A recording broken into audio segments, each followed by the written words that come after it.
साथियों, आज की प्रेस वार्ता के मुख्य बिंदुओं को मैं फिर समराइज कर दूं आपके लिए। आज संयुक्त किसान मोर्चा की तरफ से इस प्रेस कॉन्फ्रेंस का राष्ट्रीय मीडिया से इंटरेक्शन का कार्यक्रम हमने विशेष उद्देश्य से किया। लोग सोचते हैं, कई बार भ्रम फैलाया जाता है, कौन लोग हैं जो कि इतने बड़े आंदोलन को आयोजित करते हैं। मैं स्पष्ट कर देना चाहता हूं, बहुत व्यवस्थित आंदोलन है। अनुशासन बिना व्यवस्था के नहीं आता।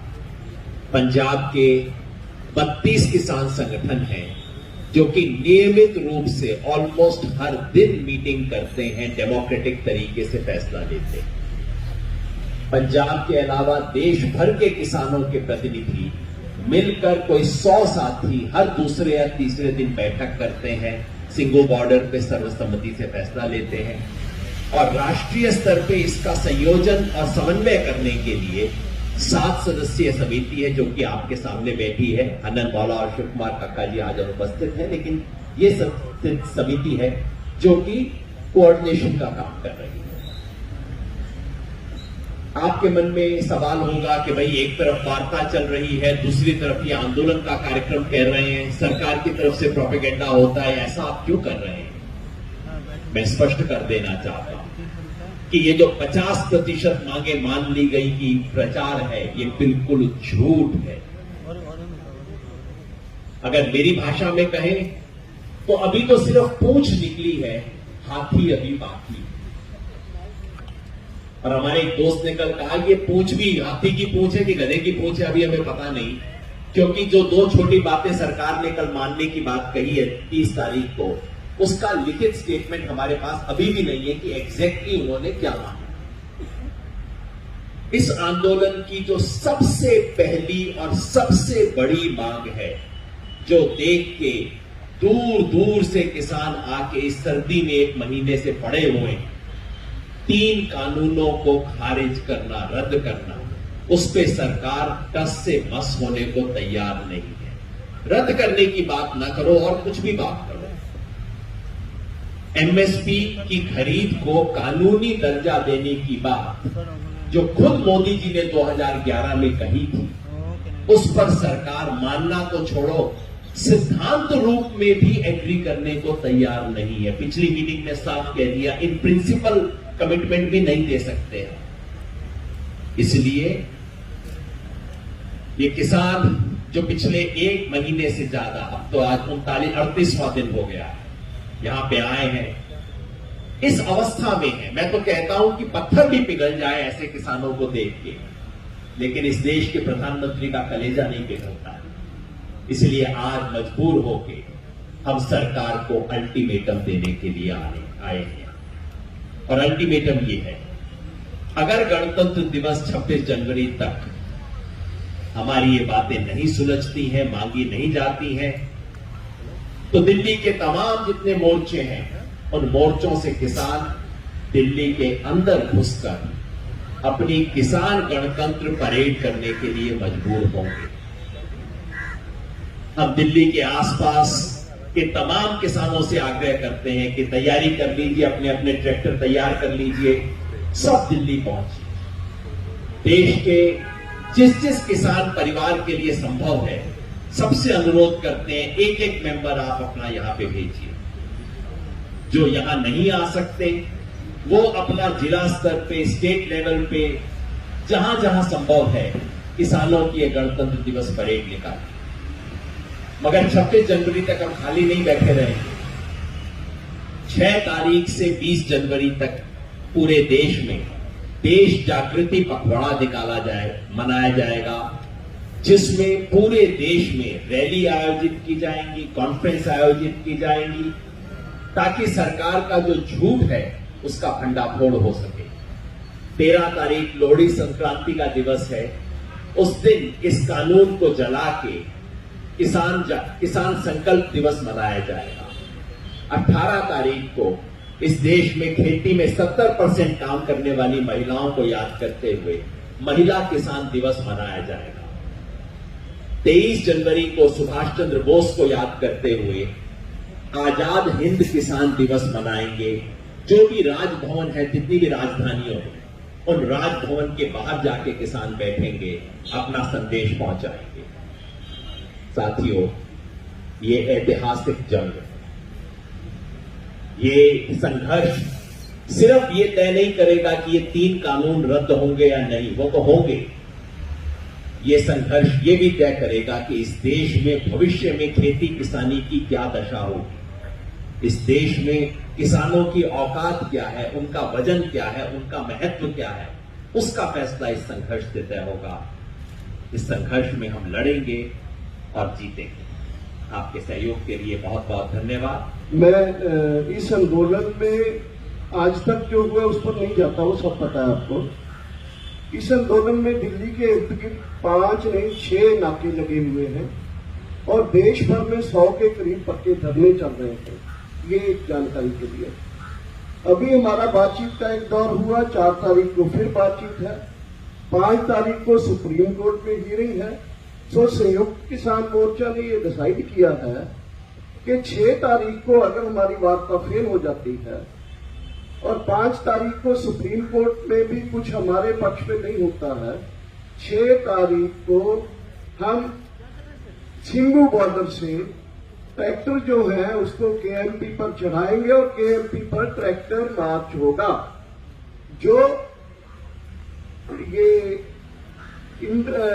26 जनवरी की एक तरह की परेड की वो होगा, उसकी तरह का रिहर्सल परेड होगी वो 6 तारीख को। इसके बाद 6 तारीख के बाद हम डिसाइड करेंगे कि हमारा जयपुर वाला जो नाका है, वो जयपुर के इंचार्ज भी बैठे हैं यहाँ, 2 या 3 दिन के भीतर ही हम उस नाके को, जो शाहजहांपुर है, वो लोकल कमेटी डिसाइड करेगी। संयुक्त किसान मोर्चा उस पर स्टैंप लगाएगा और उस मोर्चे को भी हम आगे लाएंगे। उसकी डेट हम अपनी मीटिंग में डिसाइड करके उसका अनाउंसमेंट करेंगे। और 6 से लेकर 20 तक एक पूरा पखवाड़ा देश में हम कॉल दे रहे हैं कि उस कॉल के अनुसार पूरे देश में किसानों के इस आंदोलन के पक्ष में बीजेपी सरकार के ऊपर दबाव डालने के लिए बड़ी बड़ी रैलियां, बड़े बड़े प्रोटेस्ट प्रोग्राम और पक्के धरने, जो भी तरह के लोग वहां के अलग अलग प्रांतों के करेंगे, उसको एक हमने यहां से सेंट्रल कॉल दिया है कि पूरे 15 दिन जो है वो भंडाफोड़ अभियान, जन जागरण अभियान किसानों के पक्ष में, पूरे देश में वो किसानों के पक्ष में एक 15 दिन का पूरा एक मूवमेंट चलेगा। इसके साथ ही 23 तारीख को सुभाष चंद्र बोस जी का जन्मदिन है, 23 जनवरी को। तो हमने फैसला किया है कि 23 जनवरी को पूरे देश में हमने कॉल दिया है लोगों को कि बड़े बड़े प्रोग्राम करके गवर्नर हाउसेज जो है, गवर्नर हाउसेज की तरफ मार्च करो, क्योंकि सेंट्रल गवर्नमेंट के जो सिंबल है, आइकन है, रिप्रेजेंटेटिव्स हैं, वो प्रांतों में गवर्नर्स हैं। और इसके साथ ही हमने तय किया है कि 26 जनवरी इस बार का जो गणतंत्र दिवस है, पूरे देश में किसान अपनी अगुवाई के तले उस गणतंत्र दिवस को अपने ट्रैक्टर और व्हीकल परेड करके उसको मनाएंगे। 26 जनवरी को हमारा कॉल है कि दिल्ली के इर्द गिर्द जितने भी नजदीक के सिटीज हैं वो आए, 25 तक यहाँ पहुंचे और 26 को दिल्ली में हमारे ट्रैक्टर फ्लैग्स लगा के दिल्ली में परेड करेंगे। जो केएमपी की परेड है, रिहर्सल परेड है, ऐसी और भी परेड अलग अलग जगह होगी, लेकिन फाइनल परेड 26 को दिल्ली में होगी। और पूरे देश में कॉल है, पूरे देश में जिस प्रांत में कम ट्रैक्टर हैं वहां ट्रैक्टर के साथ व्हीकल मार्च, और जहां ट्रैक्टर ज्यादा है ट्रैक्टर व्हीकल मार्च। और वो मार्च को हमने दिया है नाम के सिटी स्टेट का कैपिटल में और डिस्ट्रिक्ट का हेडक्वार्टर में सारे देश में ट्रैक्टर किसान परेड के नाम से पूरा देश ये 26 जनवरी को किसानों के पक्ष में, 26 जनवरी को संविधान दिवस के ऊपर पूरे देश में हमारे जो लोग हैं एक जन जागरण का क्लाइमेक्स में वो जो है एक करेंगे, परेड करेंगे। इसके साथ ही 18 तारीख को ही जनवरी को हमने कॉल दिया है कि महिला किसान दिवस में, क्योंकि बहुत सारे हमारे बॉर्डर्स के ऊपर महिलाएं आ रही हैं, उनका ये डिमांड भी है कि इसको सेंट्रल डाल दो ताकि पूरे देश में उस दिन महिलाओं जो किसानों के पक्ष में और किसान है, पूरा महिला किसान दिवस के रूप में 18 तारीख को एक कॉल दिया है। 26 तारीख तक का ये कॉल है, ये संयुक्त किसान मोर्चा की तरफ से ये प्रोग्राम हमने दिए, वो मैं शेयर कर रहा हूँ। धन्यवाद। जितनी वार्ता सरकार के साथ हुई किसान संगठनों की, उसमें जो जो दुष्प्रचार सरकार कर रही है ये कानूनों के बारे में, हमने एक एक उस प्रचार को गलत साबित किया। उनका कहना है कि बहुत बड़ी किसान की सेवा की है, हमारा कहना था किसने मांग की थी। उनका कहना है कि हमने एक देश एक मंडी बना दी, हमने कहा आपने एक दो देश दो मंडियां बना दी। और उनका कहना है कि हमने बिचौलिया हटा दिए, हमने कहा बिचौलिए की डेफिनेशन बताइए। बिचौलिए रखने का तो आपका स्वभाव है, हमारी मार्केट में तो बिचौलिए है नहीं। जिसको आप बिचौलिया कहते हैं वो तो सर्विस प्रोवाइडर है, जितना भाव लगता है उतना ही क्लेम करके हमें वापस पे करता है, जो सर्विस देता है उसका वो कमीशन लेता है। एक एक बात का में हमने उनका जवाब दिया और उनके पास कोई जवाब नहीं। और इससे भी आगे हमने उनसे कहा कि कृषि स्टेट सब्जेक्ट है, इसमें आप दखल नहीं दे सकते। स्टेट लिस्ट में ये 14 नंबर पर टच है। उन्होंने कहा हमने ये ट्रेड के लिए कानून बनवाया।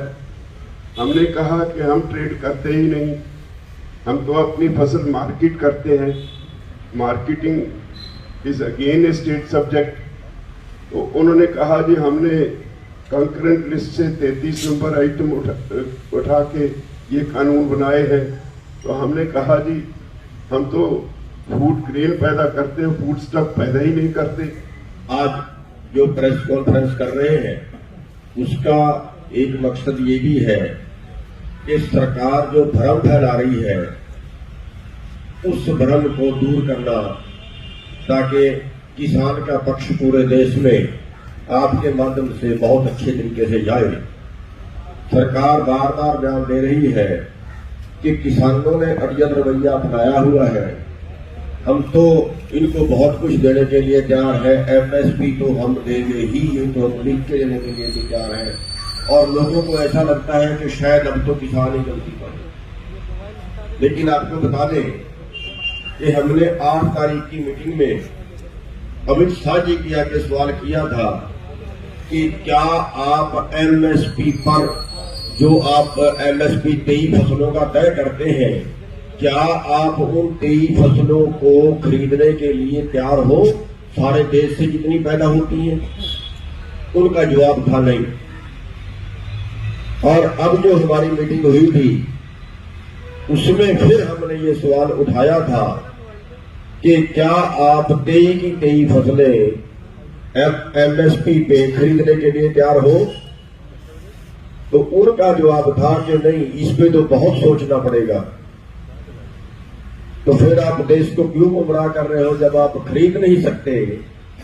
जब आपका खरीदने का कोई इरादा नहीं है तो फिर आप देश को क्यों गुमराह कर रहे हो कि हम तो एमएसपी तो हमने तोड़ा ही नहीं है, एमएसपी तो हम देंगे। तो साथ ही इस पे हम ये समझाना देना चाहते हैं कि एमएसपी देना और चीज है और एमएसपी पर खरीदना और चीज है। एमएसपी देने का मतलब है एमएसपी तय करना और खरीदने का मतलब है कि उस पर वो सारी फसलें खरीदे भी।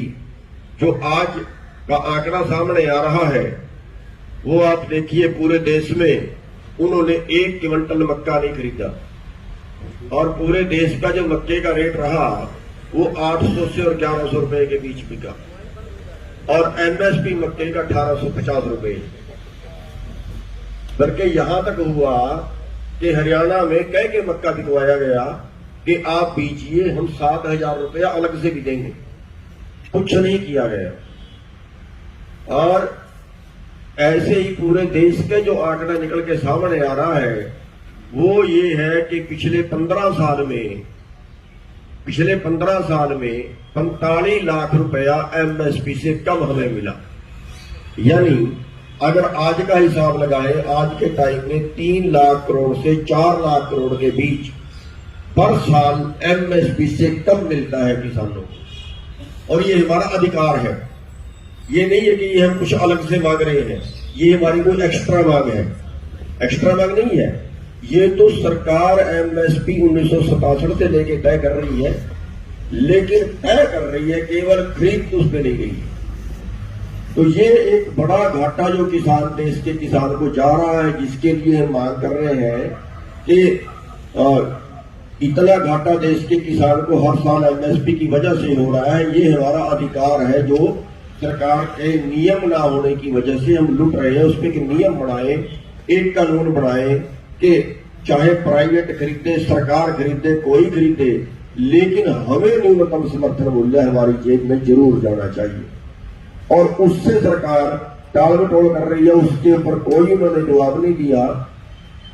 कि उन्होंने कहा कि हम कमेटी बना देंगे, कमेटी के नाम से वो टालना चाह रहे हैं, जो हमने अभी तक नामंजूर उसको कर दिया है कि कमेटी हमें मंजूर नहीं है, और इस पर तो कोई ज्यादा लंबी चौड़ी बहस की जरूरत नहीं है। ये तो हमारा अधिकार है, जो कानून आपने पहले से जो इस तरह से आपका नियम है उसको एक कानूनी रूप देना है, बस इतना सही है। एमएसपी तो आप पहले से तय करते हैं, तो उसके लिए भी वो राजी नहीं हुए हैं। और वो कहते हैं हमें खजाना देखना पड़ेगा, देश का खजाना, देश का खजाने में बहुत बोझ पड़ेगा। तो लेकिन हम आपको बता देना चाहते हैं कि जब किसान का नाम आता है तब देश का खजाना याद आ जाता है। हालांकि हमारी 60% आबादी है देश की, जिसपे उनको प्रॉब्लम आती है खजाने पे। जब कहीं पिछले साल 5 लाख करोड़ निकाल के उन्होंने बांट दिया देश के कारपोरेट को पिछले साल, और अभी तक 15 लाख करोड़ का देश का एनपी हो चुका है, जो पूंजीपतियों का है, उसको वसूलने में कोई इंतजाम नहीं किए। तो मतलब जब किसान का नाम आता है तब उनको दिक्कत आती है। तो एमएसपी पे हमारा स्पष्टीकरण ये है, कुल मिला के स्पष्टीकरण ये है कि हमारा जो उत्पाद है आज के टाइम में 3 लाख करोड़ से 4 लाख करोड़ के बीच हमें नुकसान हो रहा है, जो हमारा अधिकार है, लेकिन सरकार उसको लूट रही है और नहीं दे रही। इस आंदोलन में भी अभी तक उस पर उन्होंने कोई स्पष्टीकरण नहीं दिया, अभी तक वो बात नहीं मानी। धन्यवाद। आप श्री जगजीत सिंह डल्लेवाल जी, पंजाब से, भारतीय किसान यूनियन सिद्धूपुर के अध्यक्ष।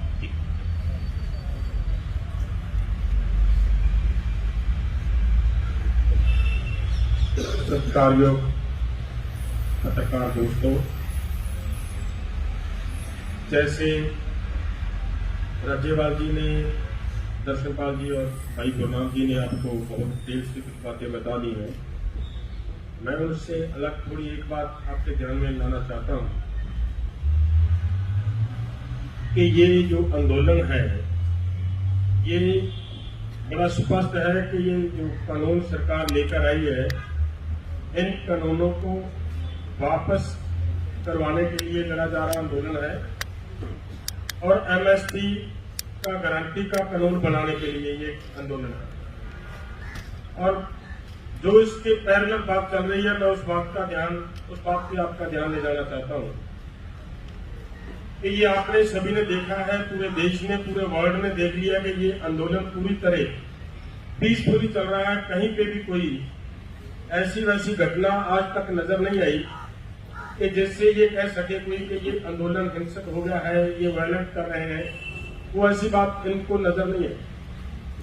लेकिन एक बात आपने बहुत जोर शोर से प्रचारक होती है और सरकार के बड़े बड़े नेता ये कहते सुने होंगे कि ये खालिस्तानियों का आंदोलन है, ये माओवादियों का आंदोलन है। एक बार ये भी कहा कि केवल पंजाब के लोगों का आंदोलन है, फिर ये कहना शुरू किया कि ये केवल पंजाब और हरियाणा का आंदोलन है, फिर ये कहना शुरू किया कि ये केवल उत्तर भारत का आंदोलन है। तरह तरह के इन लोगों ने इस आंदोलन को बदनाम करने के लिए यत्न किया, और मैं धन्यवाद देता हूं आप सभी पत्रकार भाइयों का, आपके मीडिया वालों का। आपने उस बात को अच्छी तरह, हमारी बात को लोगों के सामने लेकर गए और आपके माध्यम से ये बात उनकी जो वो झूठ बोलकर ये कह रहे थे कि ये खालिस्तानी है, उस दिन आपने ये क्लियर कर दिया कि नहीं, कहीं ना कहीं इसी आंदोलन के दौरान टिकरी बॉर्डर पे पूजा की गई है देवी देवताओं की, जो हिंदू धर्म से बिल्कुल मिले हुए हैं। वो हुआ वहां पे, तो उनकी वो बात आप लोगों ने स्पष्ट कर दी कि ये नहीं, ये खालिस्तानी नहीं है, यहाँ पे पूजा पाठ करने वाले दूसरे लोग भी बैठे हैं। कहीं पे वो भी आप ही के माध्यम से दिखाया गया कि इस आंदोलन के पक्ष में नमाज पढ़ी गई, वो भी आपने दिखाया। वो उनका उस बात को आपका मैं धन्यवाद देता हूं कि जो आपने वो क्लियर कर दिया कि ये सब आंदोलन के कार्य जो ये यहाँ पे हिंदू भी है, यहाँ पे मुसलमान भी है, यहाँ पे सिख भी है, यहाँ पे ईसाई भी है, सभी धर्मों के लोग हैं। जो इन्होंने पूरे जोर से ये कहा, मैं आपके माध्यम से सरकार के पास ये बात पहुंचाना चाहता हूं। ये कह रहे थे कि ये अभी उत्तर भारत तक ये बात लेकर आ चुके हैं कि ये केवल उत्तर भारत का आंदोलन है। मैं इनसे पूछना चाहता हूं कि बिहार में अगर लाठीचार्ज किया सरकार ने, वो किस पर किया है? वो किसान नहीं थे क्या? किसान प्रोटेस्ट कर रहे हैं, उन पर लाठीचार्ज किया सरकार ने, सभी आपके सामने है, आपके माध्यम से हमें भी पता चला। तो अब ये उत्तर भारत की बात नहीं रही है। हैदराबाद में बहुत बड़ी रैली हो चुकी है, तमिलनाडु में बहुत बड़ी गैदरिंग हो चुकी है, वहां से ये आंदोलन चल रहा है। कर्नाटक में हमारे इस आंदोलन के समर्थन में बहुत बड़ा आंदोलन चल रहा है। ये आंदोलन अब केवल भारत का नहीं रहा, अब तो ये आंदोलन भारत से बाहर जाकर पूरे हिंदुस्तान के इस आंदोलन के सपोर्ट में वर्ल्ड खड़ा नजर आ रहा है।